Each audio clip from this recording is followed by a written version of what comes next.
The junk slab era. Is it real? Is it happening? Today, I want to look inside the numbers and show you what the cause is of what we're seeing in today's market. Details coming up on the next episode of DIY Sports Cards.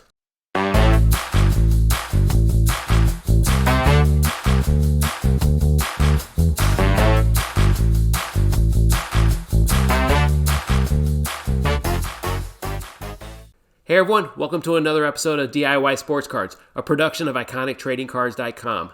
This is a place where we take a deep dive into the buying and selling of sports cards for collectors and investors alike. I'm Ramon, the founder of this channel. What up?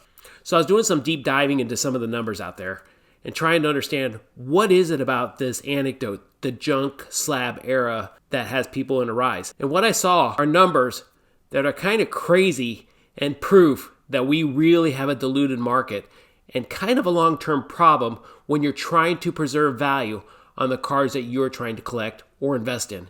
I want to have a look at what those numbers look like and what that impact really is. Let's quantify what this problem is.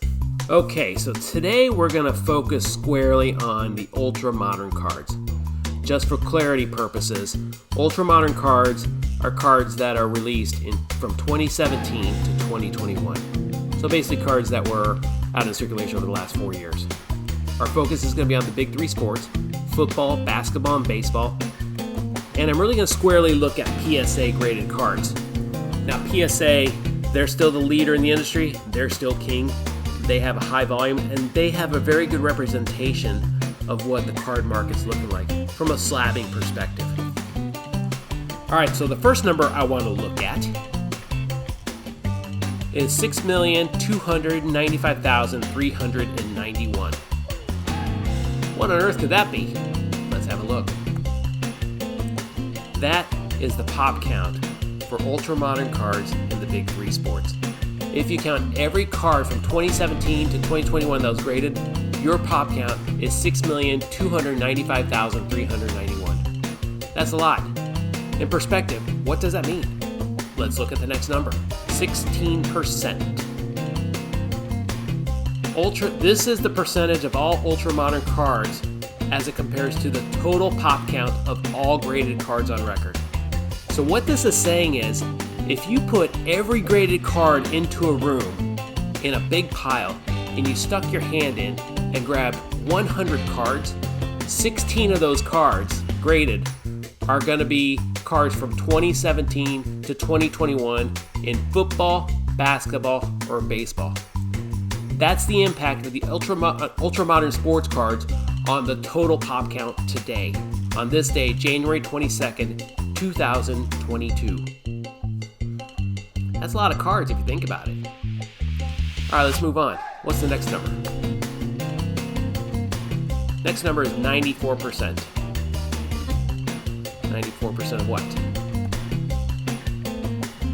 That's the chance of taking an ultra-modern sports card and landing a 9 or a 10 with PSA. Folks, this number is concerning to me because in addition to hearing the junk slab era, I'm also hearing, oh, these manufacturers, their quality control is awful, their quality control is terrible. Well, statistics suggest of every 100 cards in ultra-modern sports that PSA grades, 94 of them are going to grade as a mint or better. So only 6 of them are going to be less than a PSA 9. That does not sound like a quality control problem. That sounds like a customer problem who failed to recognize multiple flaws in those cards that they were submitting to PSA prior to sending. That's the problem we have here. Folks, don't blame PSA, don't blame Topps, don't blame Panini. They don't have a quality control problem. It's up to us, the collector and investor, to do a better job of looking at those cards and making sure that they will meet the expectations that you have. There's no quality control problem. 94%. Next number. 57%. This is the chance of landing a PSA 10 for an ultra-modern sports card. So if you think about it, you have a better chance of landing a Gem Mint 10 with PSA than you are guessing right on a coin toss. Let's move on. 2%. Okay, what's this? 2% of all graded cards ever with PSA are Luka Doncic, Zion Williamson, or Ja Morant cards. All right, let's put this in perspective again. Remember that big pile of 36.5 million graded cards by PSA? They collected them all, they put them in a big warehouse. You stuck your hand in there, you grabbed 100 graded cards. What this is saying is, of those 100 cards, 2 of them are going to be Luka, Zion, or Ja. That's a significant impact on the total pop count. And it also shows what people were thinking about these 3 players. Truth is, if everyone thinks they're a good investment, then it's really not a good investment, because the market and the value of it dilutes it the more and more these cards get graded. So what does this tell you? It tells you that ultra-modern sports have played a very significant role in the total pop count of all graded cards out there. Is that a good thing? I don't think so. Influencers are out there when they go out on their YouTube channels and they're talking about their PSA reveals, and you start looking at their cards and, hey, look, this is a PSA 9. Oh, cool. Here's a 2019 Ja Morant super special print orange refractor, hyper, whatever, and a PSA 10. You look through all these cards, these numbers are suggesting that they're supposed to get a mint or better. Or are they really trying to impress the viewers with how well their cards are grading? You could blindly send cards in from 2017 and 2021, send them into PSA, and there's a very high chance that you're going to get mints and better. I made a video back in November where I took 20 cards in, sent 20 cards in from PSA, bought them on eBay, sent them in, and all 20 of them came back as PSA 9s or 10s. At once I thought, man, that's pretty impressive. But now that I look at this number, was it really that impressive? So when you watch an influencer and you see them showing their cards and they're getting 9s and 10s, there's really not a need to be impressed, because statistics show they're going to land that number. They're going to land a mint or better. So it is what it is. This junk slab era is real, and it's happening.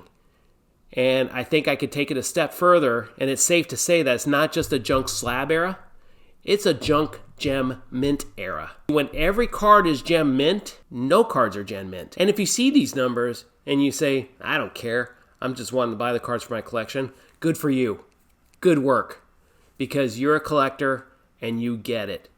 The purpose of this card business is not always about making money in the short term.